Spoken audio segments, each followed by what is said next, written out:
This is episode 354 of No Laugh Track Podcast. My name is Justin Severson. I am the host. We are here at Acme Comedy Company in Minneapolis, Minnesota, because this is their podcast. I am here with my guest. It's his third time on this podcast. That's right. That's right. It's Jeff Cesario. Hello, hey, how are you? Jeff. How are you folks out in Podcastville? Welcome to Thursday morning in Minneapolis. Yes. I appreciate you pushing the podcast a little earlier for me today. Well, you're a busy guy. You got stuff to do. I got a big sports radio hit later this afternoon. I got to go talk to Dan Cole. Well, we'll talk some comedy. We'll talk some sports as well because I like that stuff just like you do. So let's see. I'm here for you, man. Where should we start? Normally, I'll ask how the show's been this week, but you're starting tonight. I'm starting tonight. Well, here's where you start. The Twins clinched. They did. That's beautiful. And here's the this is the it just happened last night. Twins clinched the American League Central. Yeah. Here's the crappy part. They didn't get to do the on-field celebration. It's not that crappy. That's overblown, the on-field thing. Guys pull ligaments and stuff out there. You don't want to lose it. Odorizzi to a torn rotator cuff because somebody jumped on him in ski goggles. You want that all to happen in the locker room. Safer. Much safer. Indoors, much safer. That's true. So they did have the celebration. I got on the social media this morning and saw many different videos of the team celebrating. Yeah. So what they did do is, they won the game. Who were they playing? They played Detroit. At Detroit. Gardy. They beat Gardy's team, our old manager. Yeah, right. Beat Gardy again, and then they had to wait. The magic number was 1. Cleveland was playing. So they had to sit around and wait for that game to end. Yeah. And it did. Then they get to celebrate. But I'm sitting at home on the couch going, I want to see the live. You like the whole field the live running celebration. out. Yeah. Even if it, whether it's on the field. Save it for the first round of the playoffs. Fair enough. Then they can run out there and do everything it is that you want them to do. Satisfy you. This is about me. Yes. And then they can go do what they wanted. I mean, the truth is I love the Twins. I love baseball. I was at the perfect age when they won the 2 World Series. I was in 87, 91. Middle school, that they call it now. Junior high, we called it back then. I was in junior high and high school when they won World Series. It was fantastic. Yeah, I was already middle-aged when they did that stuff, which I would also call the perfect age. Anytime the Twins win the World Series, it's a perfect age. Yeah, right. If you haven't had to wait your entire life, then it's probably a perfect age. Right. If we finally got a Vikings championship, I wouldn't be like, wish this would have happened when I was in 8th grade. That'd be pretty happy. Yeah, right. Exactly. This is bittersweet. I mean, I'm happy, but I'm way old. Yeah, no, you would just go, this is awesome. This is incredible. Yes. Yeah, no, I'm very happy for them. As you can see, how's it gonna the playoffs though? Twins are gonna play the Yanks, probably, right? Yeah, which is their kryptonite. Mm-hmm. But I think they might have them this year. A lot of it I've realized is who's actually playing the games, and I do a podcast now as my sports announcer alter ego. Yes. Chet Waterhouse. It's called Play with Pain, and. As Chet would call it, it's South America's pastime, baseball. It's as American as apple empanadas. I mean, it's so I look at the Twins roster and it's like 90%, Caribbean or South American. It seems, and they probably don't care as much as you or I or any Twins fans care about the Yankees. That's true. They don't think, those Yankees, they've gotten us they don't care. They're from Curacao or wherever. They don't give a crap. They probably know half the Yankees.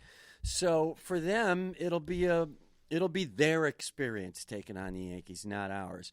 So I think there's a very good chance that they can take them. I mean, they damn near have the same records. They damn near have the same power. Yeah.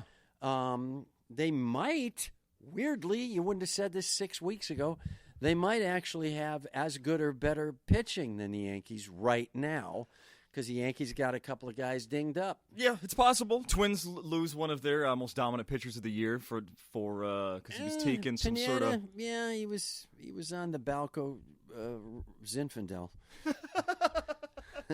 So I just took one toke. But this kid they started last night went apeshit for 6 innings. Yeah, nuts. He's a great pitcher. Randy. Yeah, he's just one of those guys. That Randy is the perfect name for a guy like that. I know his last name. In the majors, I don't know any better. Here's 6 innings of 3-hit ball or whatever he threw. So if they can keep him in that fog for another couple of rounds, they'll be fine. So here's so they played. As we've mentioned, they played last night. Now it's the classic getaway day. They have one more game in Detroit. So that game starts. We're recording this right now Thursday morning. It starts within the next hour. They've announced the starting lineup. Oh, really? So this is the hungover. We partied all night. Hangover. We won the division lineup. Yeah. I'm going to give you some names here and see if you can even say. Do you know the first name? The Twins starting left fielder today is Miller. No. This is a. Who's Miller? I don't even know who that is. This is the tribute band Minnesota Twins. That's who this is today. It's the spring training split squad. Yeah, these guys were sent to Bradenton, and the rest of the team stayed back in Fort Myers. These are guys they just called up last night from the Kenosha Twins. Yes, the K-Twins. The K-Twins. I have a KT hat somewhere in my closet, deep in my closet. I have a Kenosha Twins hat. Which is a KT. Yeah, hold on to that thing. That's just like the TC, but it's a KT. Yeah, like you're wearing a Twins hat right now. I like that. Yes, I love the lineup today. Arise, Astudillos bats third. Jake Cave bats fourth. Yeah, got the backup catcher. Lamar, Ryan Lamar, who they just signed like 3 weeks ago. He was released from a team as a starting center fielder. I'm pretty sure Tom Barnard is managing them tonight. I believe so. I think Baldelli's got the night off. So I love that. It's the hungover lineup there. But. Yeah, absolutely. You'll see all kinds of stuff. Hey, there's a guy out there with one arm. He's pitching. It's his weak arm, too. This is going to be interesting. Detroit's got a real shot today. He's running down and catching as well. Yeah, right. It's just going to be insane. Lobbing it back to himself way up in the air. But the Dodgers, I live in Los Angeles now. My wife is a big Dodgers fan, and that's sort of my National League team. I really enjoy watching the Dodgers, and good young club, real fun to watch. And they've been in that mode for the better part of a month now. Because their division lead has been like 20 games for a month. So every game you're looking at, as a kid they just brought up by bus. They just picked him up on the way to San Diego. And they're just trying different rosters. No name on the back of the jersey. Literally, Russell Martin, who's their veteran catcher, is like 36, 37 years old. They had him out pitching the other night. And he literally threw like 2 scoreless innings. So they're just trying, like Dave Robbins is trying all kinds of crazy stuff. So anytime you can get that mode where it's sort of party time with the roster, it's fun. I guess so. Are you making any games this year? We went on July 4th, and my kid just went ape and loved it. I got a 10-year-old daughter, and she loved it. So we may try to make a playoff round if we can, but, in L.A. for the playoffs, even the first round, it's going to be really one of these, I know my lawyer. I haven't paid him a commission in 9 months. I could still call him, see if he has tickets. Right. It's that kind of grapevine you got to crawl through to try to get tickets to the game. They do some post-game fireworks, the 4th of July game? They did. It was quite entertaining. So we knocked off 2 birds with 1 stone. There you go. And we had great seats. And, that was just a test to see if I just assumed they did. That was just a test to see if you left early. No. I'm kidding. No, I'm going to milk that for all it's worth when you got a 10-year-old. Sure. Hey, hey, hang around. Something might be happening after the fireworks. I think they got some giant stuffed animal giveaway or something. Let's stick for that. Yeah, sure, we can stay up till midnight. It's not going to kill you. One night a year. After this, we're going to a drive-in movie right after this. Right, sure. You'll remember what those are. I'll explain the whole technology to you.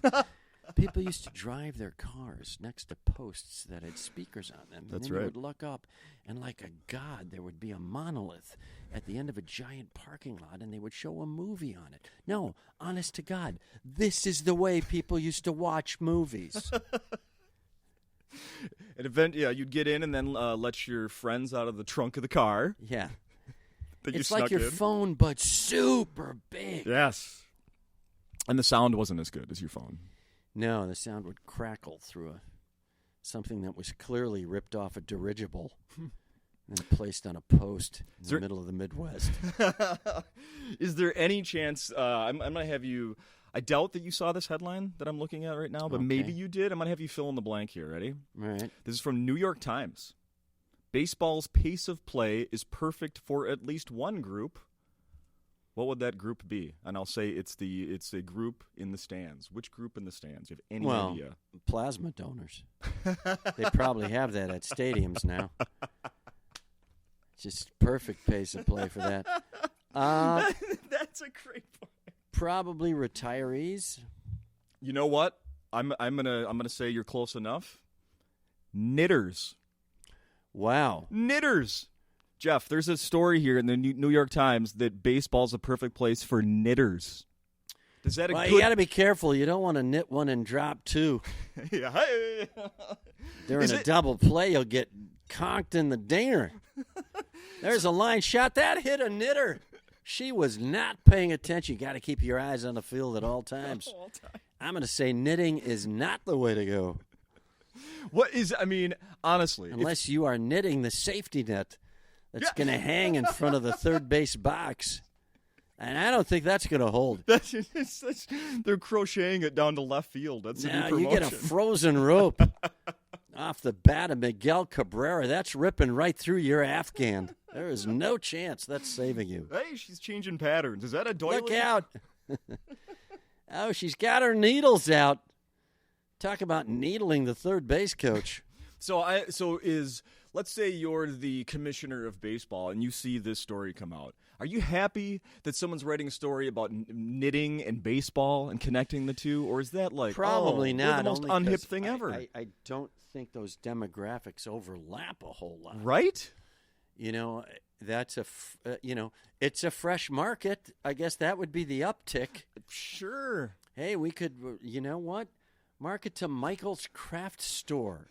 Put all our Dodger advertising over there, see what happens. I don't think that overlap's going to last Bring your long. Michael's receipt for a 25% discount on tickets. Yeah, they've been battling that forever, baseball. How do we get kids involved, and how do we get the next generation? And I think you just got to let it be what it is. I don't think you can change the game significantly enough to create a pace that's going to intrigue a 13-year-old who's playing video games all day. Yeah. I think you turn it into a video game like they've done. You try to make that as successful as possible. And then you just let the pace of the game be the pace of the game. In order to get a 13-year-old... Put an occasional landmine, unknown to anyone, planted out in maybe right center. Sure. Could be an interesting twist. Might get the kids. I know how you get a 13-year-old into it. You have a YouTuber narrate it. That's a great idea. Yeah. Actually, their YouTube coverage is really fun. What do you mean? They have YouTube Red does baseball.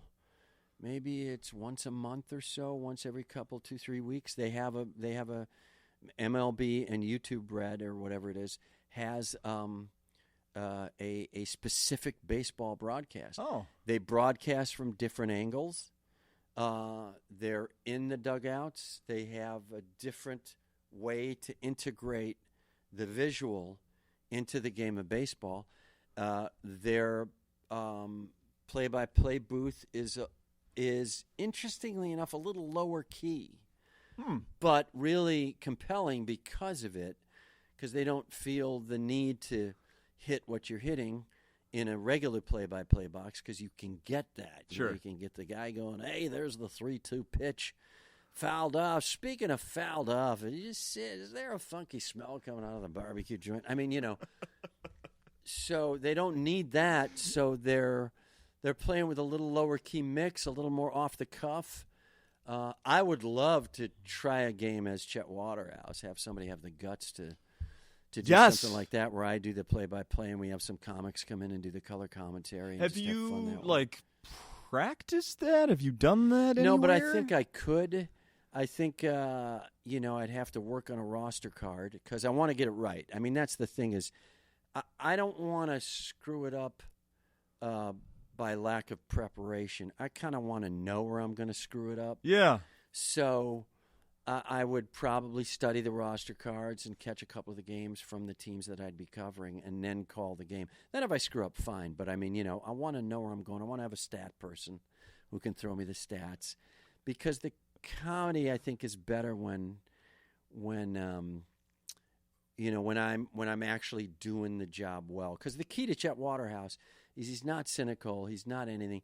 He doesn't even cover major sports. He covers third-tier events, but calls them like they're the seventh game of the World Series. Right. So he's enthusiastic, and I want to know what I'm covering. And he's a pro. So he's got to have it down, and that's the charm of it for me. I listened to so many episodes of Play with Pain in the last week. It reminded me. I'll be honest with this. I hate when people say "I'll be honest" because aren't you always trying to be honest? But I get the thing. You say "I'll be honest." 2019, it's not true.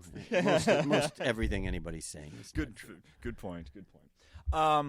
So with my role as the host of this podcast, I try to do as much research as I can.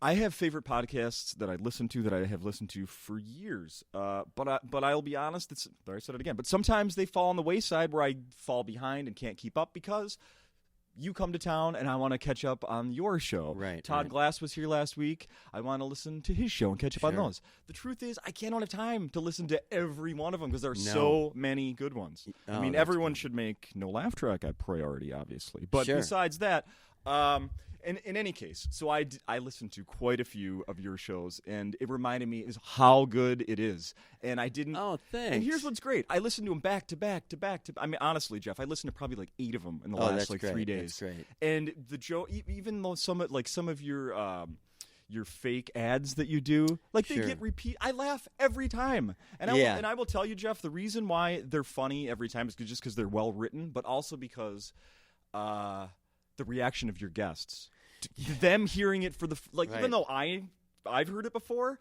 they clearly haven't heard it. They're not listening. No, and when I'm hearing people that I know or that I'm a fans of, like Kostaki Economopoulos is on your show, and he's cracking up listening to your. It's so entertaining to me. Plus, I don't know when I'm going to throw them in. I'll just pick a spot. That piece of advice from Kostaki brought to you by Incognito. You'd never guess we're plumbers.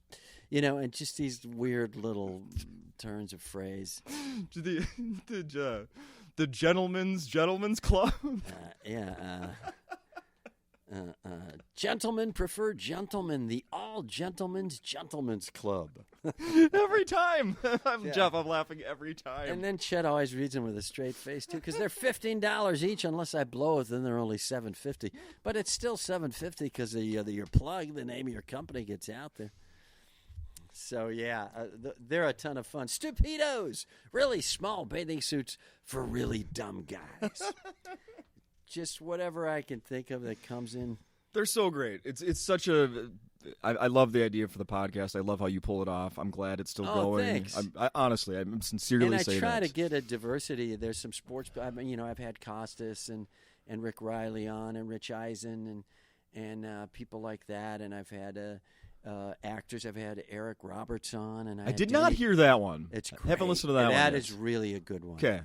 Because he's just so off the cuff as it is. And Danny Trejo was on. And Kevin Pollak. How do you get Danny Trejo on? I was with Podcast One, although I'm leaving them now. I'm going to a new platform, and they have so many podcasts that they have a PR person and a publicist who fields all the inquiries from people pushing a project. Sure, okay. So they would call and go, "Do you have any interest in Danny Trejo?" And I go, "Yes, I would love that on." Yeah. And we had a great time because his dad, Danny Trejo's dad, would take him to Dodgers games when Chavez Ravine first opened up. Okay.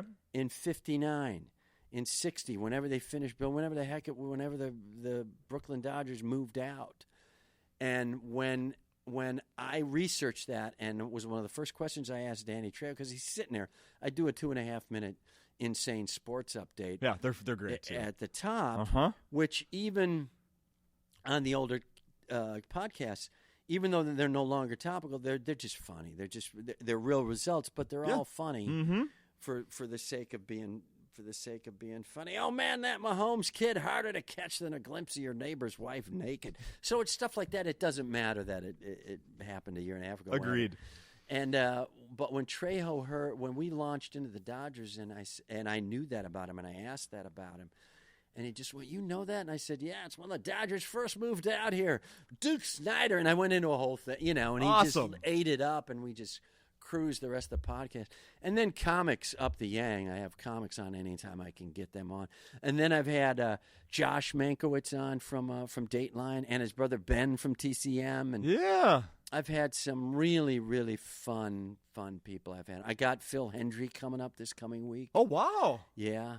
Oh, I'll definitely listen to that one. And I just had Andy Staples from ESPN and Sports Illustrated and Sirius College, and he's a hilarious sports guy. So last week I mentioned that Todd Glass was here last week, and we were talking about a whole bunch of stuff, and something we talked about brought up the name, a name of a comedian that I haven't seen in forever. But it's a name that some of my earliest watching comedy on TV, he's involved in that, and he's been on your podcast, Jeff Stilson. Oh, yeah. Yeah. Sure, I've had Jeff on. Yeah, Jeff and I go way back. We're buddies. We kind of were doing the circuit heavy at the same time. Yeah. And there was some similarity in the sense that we both really like to craft jokes and tell the joke, and there was a veneer of niceness that sort of covered some cynicism in both our acts. And, he's got that. I love that. So we have remained friends for quite a long time, and continue to try to work on projects together. I like Jeff. He's a great guy. His really funny guy. I got to bring it up again because I brought it up last week. It was the joke that I saw him do several times, 30 some years ago or whatever on TV, was the one about you never go into the it's a sports joke. It's you never hear them go into the losing team's locker room. Yeah. And then, we were doing great until God made me fumble. Yeah, he hates our team. Until Jesus made me fumble. Until Jesus made me fumble. He hates our team. He hates us. Yeah, that's a good joke. Love that. So, it was, it's the beauty of podcasts. Is then, for me, comedy podcasts specifically, is you see these names pop up like, there I can get an update from this guy. Yeah. Just so great. He's so funny. He always killed me. I used to he did a thing on, my girlfriend broke up with me because she said I didn't have any, I had low self-esteem. And I thought, well, this is going to help. So, yeah. Got some great jokes. Another person we've both had on our podcast, Alex Edelman. And Alex Edelman is just such a funny young comic. And the kind of guy that, along with guys like Cy Admonson from here, there's so many good Nick Anthony from here. There's so many good young comics. I've been trying to get as many as I can on just because I like to get their perspective. And he's sort of a student of the game, if you will. I mean, he knew stuff like about me that I'd forgotten when I first met him. And I was like, dude, this is deep for a freaking 30-year-old. Yeah, very cool. Yeah. He was here at Acme the week after you were here last year. Yeah. And so that was the first time I'd met him. I thought, we got along really well. It was a really interesting podcast, in my opinion. Pretty funny. And he's a big baseball fan, big Boston Reds, huge. Like he worked for the Boston Red Sox at one point when he was younger. So when he was here last year, the playoffs were going on. We're talking about. Anyway, he's here 2 days later. I turn the TV on. He's in the fucking front row at Fenway Park. Oh, wow. Yeah.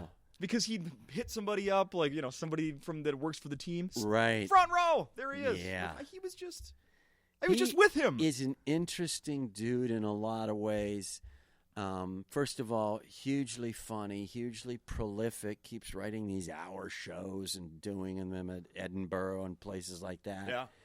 Yeah. He's also a Jewish guy who is like a Jewish jock. There aren't that many of them. But like his whole life, he's in shape, he's lithe, he played hockey. Yeah, right. Like, how many Jews do you know play hockey? But if you're growing up in the Boston area, you play hockey. That's it. It's like growing up here. So, right. In fact, one of the only other Jewish jocks I know was Matt Goldman from up here. He was a great comedy writer and was a tremendous stand-up. Started up here.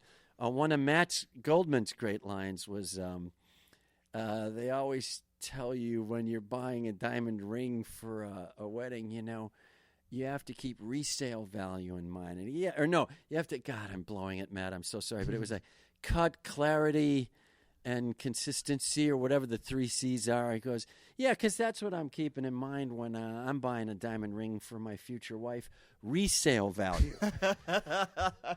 So, God, Goldman had some great jokes. But he was a Jewish kid from up here. Okay. So he played hockey and softball and baseball. He was a tremendous jock. And Edelman was killer jock. He's a really good athlete. And his brother is an even better athlete who was, in fact, the Israeli... Oh, yeah. What is that? What do they call them? The sleds. I can't remember what they Oh, call them. yeah, the skulls? Olympics. The skeleton or the skeleton? skeleton, yeah. Yeah, that's right. I call them the skulls. That's a rowing term. Oh, yeah, it is. Yeah, the skeletons. He was literally right. the Israeli skeleton team. Yes. In the Winter Olympics. Yes, I remember the last story Winter now. Olympics. Yes, and it was like he just kind of picked up how can I make the Olympics? I'm going to teach myself how to do this. Yeah, and then he had dual citizenship or something, so Yes. he did it for the Israelis. And Alex went with him. That's right. And it wasn't, was it Sochi? No, it was the one, was it Sochi?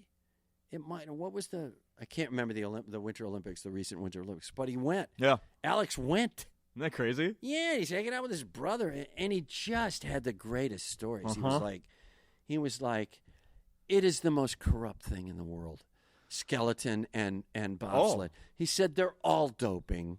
He said they're all juiced. He said they're all trying to figure out how to beat the 13th team because that's how you get into the finals. They could give a crap about the gold. He said it's just politics. And it was almost uplifting in a sense to realize something as so niche as that is riddled with doping and cheating, basically. Cheating, yeah. I was just a couple weeks ago.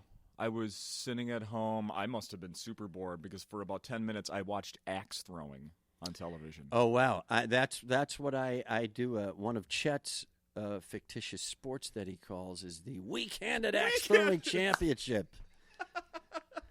Our leader, Tommy Jack Duquesne's got his strong hand tied behind his back. Look out. He's nearly hit the target 2 of 11 times. But here comes challenger Sheila Montrose. She's got a gleam in her eye. Some would call it anger. So I actually used that as, I don't know if you heard the one that I did just as an event. Yes. I called the Over 65 Lumberjack Championship. I did listen to that one. That was the first experiment doing that. Okay. Where I called a fictitious event and I wrote the whole script out. You and did. It was about 15, 20 minutes. I was going to say it's a shorter episode. Yeah, but it's great fun because, I can't keep that up forever. I literally call the entire event. Yeah. And had my guy put sound effects in, and it seemed to play really well. So I'm going to do more of those. And if I get to a point where I have the podcast ability, or if I'm doing a Patreon or something like that, it'll be bonus material. But they're so much fun to do.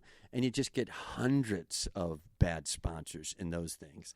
And bad names and quirky things happen. And I really enjoy doing that. Do you have any plans? I think this was something you mentioned a year ago, that maybe there was going to be some animation involved at some point. Well, I Could have there be? a show that I'm trying to sell, an animated show called Hello Again, Everybody, which is Chet Waterhouse on the road with his ex-jock, alcoholic sidekick, Scotty Nordquist, who's 30, and who it was a phenom pitcher who blew his arm out catching a celebrity first ball toss from Lady Gaga.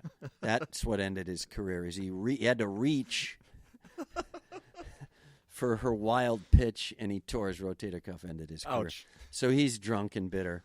Yeah. And then there's a young producer woman who's like 22 and is constantly on her phone trying to get a different gig. And it's about the three of them going from, the weekend-at axe throwing championships to the interstate barehanded highway culvert hunt. Nathan Birch in the lead. He's pulled out an old dorm fridge and a beaver. Just like they have to call these insane events and just go, welcome to Stare, Nebraska. We're just these bad towns. And so it's them going from town to town to town. The animated show they would open at a weird event. In the middle, they're at a different event, and they close teeing up another bad event they have to do. And the rest of the time, they're talking about their crazy lives, and Chet's pulling Scotty out of a biker bar because he dated one of the women, and that kind of stuff. Yeah. It's all crazy, sort of a Family Guy rhythm to it. Mm-hmm. And knock on wood, I can sell that. Have you thought about, or maybe you are and I don't know about it, like using how do I say it? Throwing some of those on a T-shirt or something like that, like some of the best of the best. Well, what I'm going to try to do first and foremost is I just designed the mug for the podcast, and it's a Chet mug with my logo, with the Chet logo on it, which you could get high and stare at for a while and go, that's pretty interesting. Okay. It's sort of a throwback a little bit. It's a fun animated logo. Okay, awesome. Graphic. Uh-huh. And then the back just says Play with Pain, which Okay. is Chet's sign-off. So I'm going to see how that goes first, but I got to hook up my website with PayPal so that people can buy it. And then once I do that, which should happen in the next couple of weeks, people can buy the mug. And then I'll start merching out some of the others. I would love to walk around with a weekended axe throwing, championship T-shirt. Yeah, right, exactly. And then people go, what the hell's that? I know, and of course I am the voice of the International Speed Fishing Championships, every year held in Cheddar Falls, Wisconsin. Of course, if you don't know, and there are very few people left on Earth who don't, speed fishing is a combination of speed skating and ice fishing. It's a team sport. They skate around a hole they've drilled with their own auger, and it's a combination of elapsed lap time and total fish weight. So last year, Norway won with 52.7 lap time and 17 pounds of walleye. Man, they had a great run last year. But look out for Japan this year. They've been training in secret. I don't know where I go with this, how it comes out. But they're fun. They're fun to do. I need to mention at least one more. I can't even say it. What is it? Bartolo Cologne. Oh, yeah. Bartolo, this portion of the broadcast brought to you by Bartolo Cologne. If you want to smell good enough to have two completely separate families, try Bartolo Cologne. Oh. Yeah, you got to be sort of deep. That's deep baseball there, but that's so great. Yeah, well, that is true, but Bartolo Cologne. But that's the beauty of the podcast. I can do something like that for your listeners who may not know. Bartolo Cologne is a pitcher now was a pitcher for the New York Mets.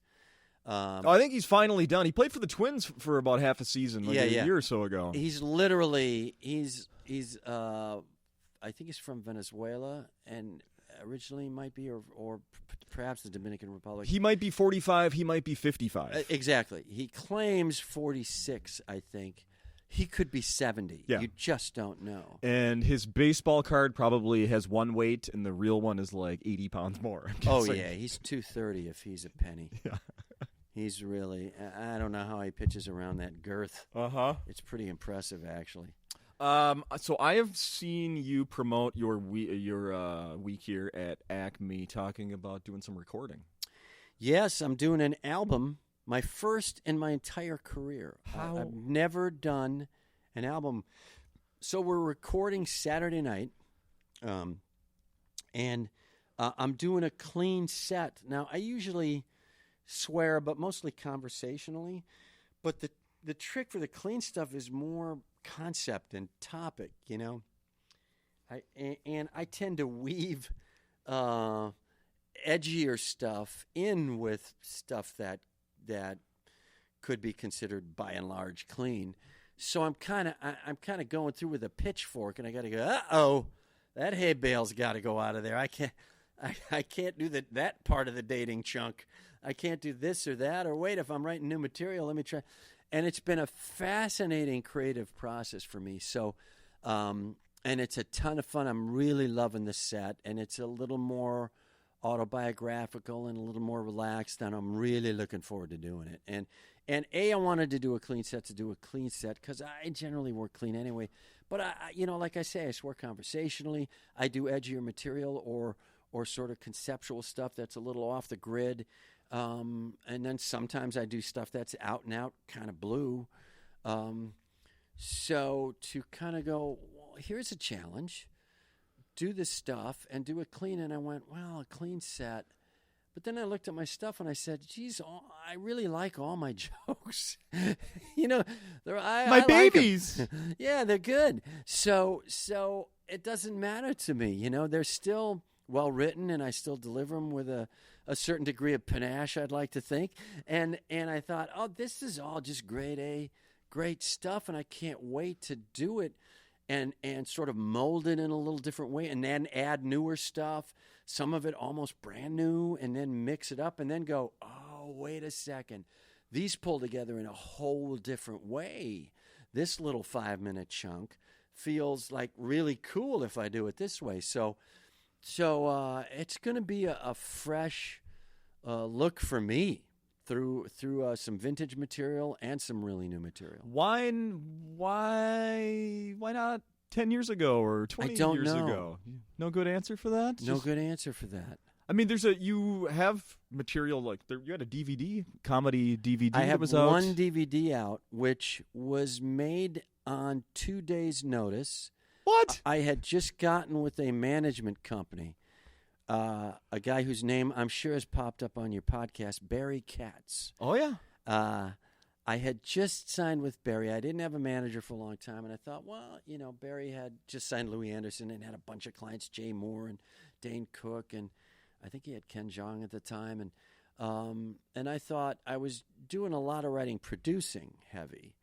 And I thought, well, Barry's got some clients. That's usually how you get work, is you're with someone who has a lot of clients, and you develop projects for those clients or with those clients.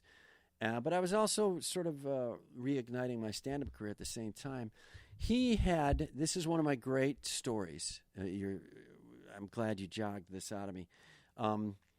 Barry Katz is legendary in the comedy world as just this unique type of manager who is both sleazy and spiritual. It is the oddest combination. He is both cutthroat business and extraordinarily zen. I don't know how he pulls it off, but even guys who've gotten raw dealed from him don't dislike Barry. It's really a weird combination that he's been able to pull off. So Barry had just signed a deal with a DVD company where they were going to distribute DVDs of his clients, mostly his clients, and people that he had hired to do DVDs. So he had set up this DVD shoot, and it was going to be like 6 comics all shooting their 1-hour DVDs at the same time, changing out an audience every 3 comics. So each audience would get 3 comics doing 45 minutes each. right at the last minute, Frank Caliendo, who was a big client of Barry's at the time and an unbelievable performer and tremendous impressionist, drops out because he had said he got a cold or something. And a guy like that, his throat goes, that's it for the improvisations and the impressions. My hunch is Frank took a look at the deal and went, I'm not doing this. So Barry had to go, would you like to do a special? And I said, yeah, sure, I'd love to. He goes, okay, it's Friday night at the Old Portal Theater in North Hollywood. And so I went, all right, yeah, I've been doing stand-up long enough. I know I can do an hour. So I get there. Somebody goes on, something goes wrong with their set or something. It's all going well enough, but there's technical issues. And it's time for my set, and the prompter breaks down. And so there's no bullet points for an hour set. And then I tell them, like, they're working on it for like a minute. And I go, I know my act, and I've never done anything on tape before except my specials for Showtime and HBO and whatnot. So, but this was like an hour concert thing. So forget it. I know what I'm doing. Let's just go. Another 10 minutes, and now the crowd's getting antsy. And I go, forget it. Cut it. We're going. Just turn on the cameras. So I blast it out. It goes really well, and we release that. I sell 3,500 units the first sales period, the first month. And I'm like, holy smokes. That's, for not being a regular on the club circuit or anything like that, I thought that's pretty good numbers. The sales charts come back. I owe them even more money. It's one of those situations where, okay, once we sell enough to pay down the initial costs, then you'll start making money. So suddenly I owe them $7,000 more for promo or something. I'm like, what are you talking about? What? How could that possibly? You moved 35,000 units, even at $10 a unit, that's $35,000. I mean, you moved 3,500. That's a lot of money. So Barry, having cut the deal and now being my manager, I said, Barry, you got to dive into this and straighten this out. And he literally said, oh, Jeff, I can't get in the middle of that. And I went, you can't get in the middle of it. You are the exact middle of it. Yeah. You are the fulcrum from which your management company cut the deal with the DVD. You are the middle. And that's when I went, it's probably not going to last too long. We parted friends, but it wasn't too long after that I left Barry. So wow. That's showbiz, baby. Yeah. No matter what level, it's the Kama Sutra getting boned. And someone's always got a worse story than you. I occasionally, going back a few minutes here in the podcast, I talked about all the podcasts and stuff. One of the podcasts I listen to occasionally, as part of my research, I listen to his show. Yeah, Industry Standard. It's a great podcast. It is. It's a really good podcast. He has great people on there. Yep. Really diverse, interesting people from all walks of show business. He's hit something there. That's a fun podcast. And you did it once, I did, right? Yeah. I haven't listened to that one a few years ago. Did this story come up? No. This story did not come up. But he spent I didn't know when my intro was done. Barry went on 20 fucking minutes. Yes. He'll read and a I went, whole... when are we talking? What are you doing? I know, Jeff. I listened to that show, and I'm like, am I doing it wrong? Because I'm not doing 20-minute bio reads at the beginning of all these episodes. I kind of leave it to people to, just figure it out as we listen. If you don't know who this person is, just listen to the show. No, Barry's got a whole different thing. He's got a 20-minute bio read at the beginning. It's this working person for him, is I so guess. great. But, when he doesn't tell you that, you're just sitting there going, my God, am I can I leave now? Or what's going on? I don't know. He's crazy. Oh, that is really great. So in any event, no, I've never done an album. is the long answer. That's the long answer. How many copies of that DVD from so many years ago do you still have? Do you have a box of them still somewhere? I've got about 20 left, I think. I mean, because I would have to buy mine at cost, and then if I wanted to, and then go sell them in front of gigs and stuff like that. But, I wasn't doing enough gigs. Mm-hmm.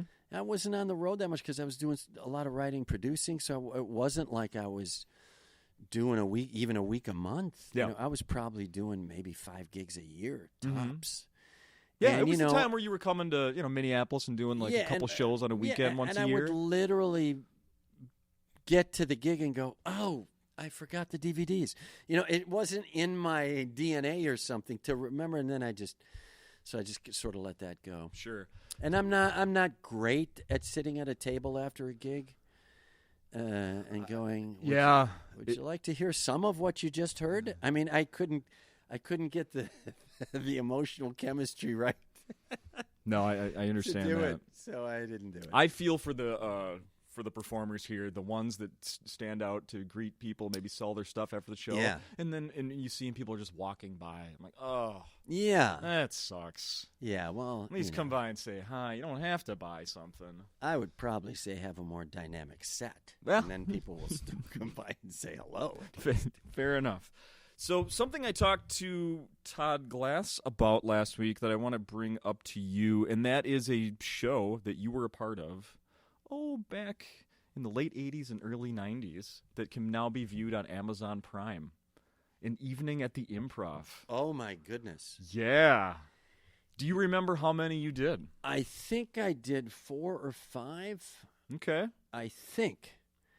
But the one that sticks out most was one I did with Robert Conrad, who was the short, tough guy.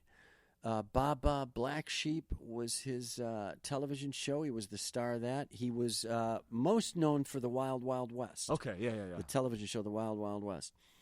And he was great in both of those. But I'll never forget, I can't remember who else was on the show with me, but it was all the same sort of, especially back then. You got that same vibe comic, monologist, attitude, a little bit cynical, probably a little burnt out from doing the road, trying to come in, make a decent paycheck, maybe get some union points so your health care is covered. And Bobby Conrad came in, and he was so fired up in the green room, and he was ready to go, and he had his opening remarks ready because, a lot of those actor types didn't have jokes, so they would have stuff written for them. Yeah, and they would go out and... Yeah, the show was a... Celebrity host. It was a celebrity host. And they would bring out a parade of comics. Yes. That was the show. And he was raring to go, and he's built like a brick house. I mean, he's maybe 5'6", but I wouldn't mess with Robert Conrad ever. So, but he was friendly and he was joking around, and he'd joke around with you and kind of punch you in the shoulder and knock you halfway across the room, But he was into it, and then I'll never forget this. Right before he went out, he's at the door to the green room, and he turns to he opens the door, he turns to the comic, and he goes, "All right, guys, Semper Fi." Because he was a Marine. Oh, wow. And he walks out. We're like, you realize you're talking to a bunch of addicted, sleep-deprived comedians. Yeah. It was so great. Nobody's here defending the country. But it was this glimmer of optimism in this room of pessimism that I just always remembered and loved. Great moment. Most of that room must have been like, I don't even know how to reply to that. No, exactly. Right? Everybody just looked at him, and he just went out and did his set. It was great. It was so wild. It's like the Brian Regan, like, you too. Yeah, right, Simplify. exactly. You too. Yeah, you have no idea what to say I to don't know that. how No. to say what to say to that. So I took some screenshots here from some of the episodes of that show that you were on. Oh, wow. Okay, so I'm gonna give some names to you. This one right here is it originally aired, Jeff, February 16, 1990. Good Lord. Yeah. It was hosted by Stephen Furst. Oh, okay. Yes, the late Stephen Furst. Correct. From Animal House, St. Elsewhere. Yeah. Was the show he was on. Brilliant actor. So he was the celebrity host for that episode, not a comedian. Tangent here. If you think about Animal House without him, I don't know if it's a great movie. Oh, yeah. With all that comedy talent in it, it's a hilarious movie. It would always be hilarious. But if you don't have the schlub that everybody instantly went, "Oh, that's me." Yeah, right. Brilliant performance. Uh-huh. My goodness. I agree with that. I 100% agree with that. I'm going to give you some of the names here who were on this episode. Yeah. with you. Was this one of my episodes? Yes. I was on this, okay. So hosted by Stephen Furst and featuring comedians. And this I'm reading in the exact order here. Dan Chopin? Dan Chopin. Chopin? Yeah, Dan Chopin. Okay. Tom Curley? Tom Curley, probably. Curely. I think it's Tom Curley. These guys may not be working anymore, or we don't know? I don't know about either of those guys. Okay. Diane Nichols. I know Diane. Diane I see every summer at the Comedy and Magic Club, which is one of the great rooms in the country, along with Acme. Truly, not lying. I would add probably Denver Comedy Works to that, a couple other spots. They do essentially a birthday party every summer because they started in July of '78 or something. The club got going. No, it was even earlier than that. And Diane goes out for the birthday shows. I go out for the birthday shows. Every comic gets like 4.5 minutes. Oh. And you just do a string of 20 comics, and then you turn around and bring up the next Yearly? comic. Yearly. Oh, that's every awesome. summer. Yeah. And I see Diane every time, and she's still hilarious. Very cool. Oh, see, I love stories like this. We have 2 more names here. Okay. Evan Davis. Evan Davis. Wow. What a funny guy. He wrote a great joke that I don't think we wound up using for the Emmys one year when I was helping Gary Shandling, who was hosting, put together some material, and we asked some guys to write jokes, and his joke, which I thought was great for Gary, was Gary was hosting, and the joke was, "I'm honored they're making me do this." That was Evan's mind. Evan is a really, really funny guy. I think he's still doing it. The only other great thing about Evan that I remember is that he lived on a boat in Marina Del Rey for a long time. Yeah. Oh, cool. Which is a thing out there. People do that. Sure. You know what? Whenever anyone brings up people living on a boat, I think of Cocktail and the guy that Tom Cruise buddied up with in the movie. He lived on a boat. That's my only reference. I don't know anyone else in real life. Right. I don't know anyone in real life that lives on a boat. Right, yeah. But that guy lived on a boat. Tough to do up here. Yeah, yeah. You had about 2 good months. Yeah. Then you can stay on that boat, but you have it up on blocks. Yeah, you better have a good wood-burning stove in that baby. Exactly. So the last name on that episode, of course, was Jeff Oh, that was me. Yeah, I was the last it was you. guy. Yeah, I was waiting for the last. it was name. Jeff Cesario. We have another one here. Okay. October 6th. Oh, this I'm doing in reverse order. I'm sorry. This is an older one. October 6th, 1988. All right. Hosted by Richard Mall. Sure. Richard Mall was the tall guy from Night Court. Night Court. Yeah. Very funny guy. Yeah. Then we had some more comedians here working that episode. Haywood Banks. Sure. I just, I think, followed Haywood on Twitter. I think we follow each other. He's still working, I believe. Yeah. Then we've got this Jeff guy, Cesar. Yeah, tough name. Yep. Stephanie Miller. I know Stephanie. Yeah. She wound up getting into radio heavy in L.A. and had her own show and may still. I'm not exactly sure. But she became sort of like a known branded radio commodity in Los Angeles stuff. Yeah, she was funny. Robert Jenkins. Robert Jenkins, I think, was a young guy with big hair. He would pull off a baseball cap in the middle of his act, and all of a sudden his hair would just fly out. Stole that from you. Yeah, right. Funny. And then we have one more person, Ellen DeGeneres. Ellen DeGeneres? Yeah. Yeah, Ellen and I did 2 or 3 things together. We did that. We did, I want to say New Year's Eve in front of Seinfeld at a theater outside of Chicago. I can't remember. Then we did a club date up in, for some reason, right around 87, 88, I just wound up with 2 or 3 shows on 2 or 3, like just regular stand-up shows with Ellen, and we had a great time. She's hilarious, great writer. She was fun in the green room or in the, wherever, just hanging out, shooting a bull. She's tremendous stand-up. She's had a career. Underrated as a stand-up. Go back and watch her most recent special, which I think was Netflix a couple of years ago. Oh, within the last year. Yeah. Great special. Uh-huh. Yeah, I watched Great it. special. Now, like she knows what she's doing. You know what I mean? Yeah, I watched it. It's good. She can pound. So we got one more here that I'm going to bring up to your attention that is available. Amazon Prime. You can watch Jeff Cesario, some of these episodes. This is insane. Right? Okay, so this one, March 29, 1993. The day before my birthday. Oh, there we go. Yeah. So check this out. Birthday gift. I got insurance that year. What was the significance? What do you mean you got insurance? You get money. So if you're in AFTRA, you qualify. If you make a certain amount of dough in a year, well, I don't know what it was back then, probably $8,000 or something. If you made that in a year, you were covered for a year. And you can remember, insurance. And you remember that by that time that year you had. Oh, I don't know. I'm joking. Oh, I see. I'm thinking. I'm sure you probably got paid $1,000 for that or something, and that was a high percentage of your yearly. Well, maybe it was more than $1,000 because in this episode, which I watched just the other night, this one was the celebrity host, Jeff Cesario.